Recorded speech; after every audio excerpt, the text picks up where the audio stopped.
Assalamualaikum warahmatullahi wabarakatuh. Salam sejahtera bagi kita semua. Tak terasa kita sudah sampai di penghujung tugas akhir praktikum parasitologi ikan.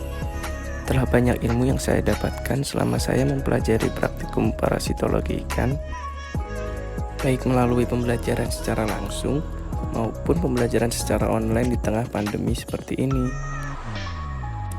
Sebelumnya saya ucapkan terima kasih yang sebesar-besarnya kepada seluruh dosen mata kuliah parasitologi ikan yang tetap semangat memberikan materi walaupun di tengah kondisi yang seperti ini. Nah, dalam video kali ini saya akan mereview semua materi yang sudah saya dapatkan selama saya mempelajari mata kuliah parasitologi ikan, baik di dalam kelas maupun saat praktikum.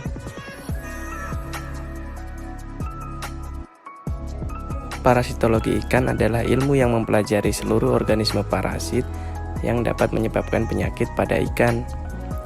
Nah, sakit pada ikan sendiri disebabkan oleh dua agen, yaitu agen infeksius dan non-infeksius. Agen infeksius sendiri dibagi menjadi 4, yaitu bakteri, fungi, virus, dan parasit. Sedangkan agen non-infeksius terdiri dari lingkungan, gen, dan nutrisi. Parasit adalah organisme yang merugikan di mana ia hidup pada semua organisme lain yang disebut induk semang. Parasitisme merupakan hubungan antara parasit dan induk semang. Sementara patogenitas adalah tingkat infeksi patogen dalam menyebabkan ikan sakit. Parasitiosis yaitu kondisi di mana parasit hidup menempel pada induk semang dan dapat menyebabkan sakit. Parasitiasis yaitu kondisi di mana parasit hidup menempel pada induk semang dan tidak dapat menyebabkan sakit.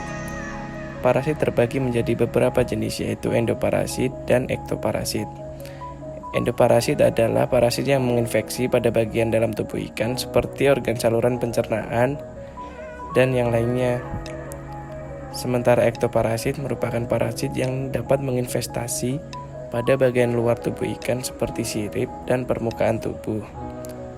Parasit fakultatif yaitu organisme parasit yang hidup pada induk semang pada kondisi normal dan tidak menyebabkan penyakit, kecuali pada kondisi lingkungan yang mendukung parasit menyebabkan sakit.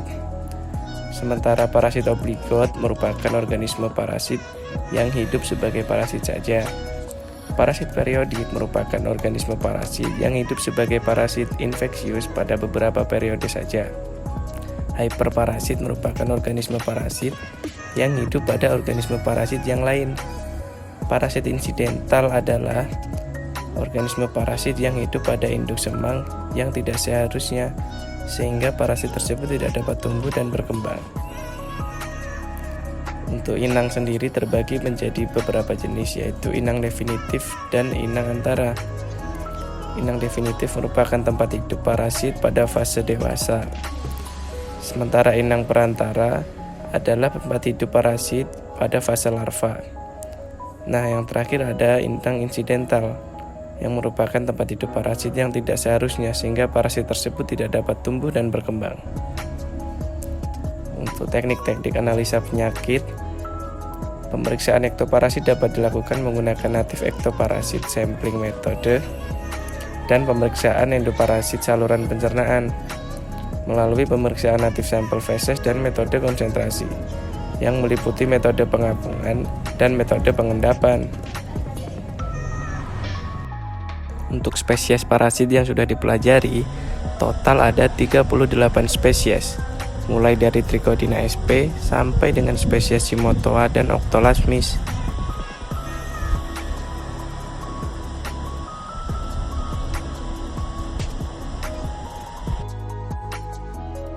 Seluruh spesies dipelajari mulai dari morfologi, siklus hidup, predileksi, dan inangnya.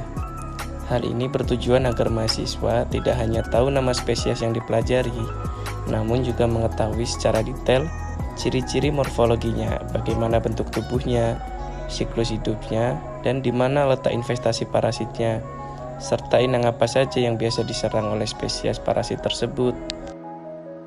Nah, setelah mengetahui seluruh ciri-ciri parasit yang ada, diharapkan mahasiswa mampu mengaplikasikan ilmu-ilmu parasitologi dalam kegiatan budidaya. Nah, seperti itulah review materi yang dapat saya jelaskan. Untuk penjelasan dari spesies-spesies yang dipelajari, dapat dilihat di video-video sebelumnya, tentunya masih di channel ini. Barangkali ada kritik dan saran, silahkan ditambahkan di kolom komentar. Saya Sultan Wigunadinata, NIM 141811133167, pamit undur diri. Terima kasih. Wassalamualaikum warahmatullahi wabarakatuh.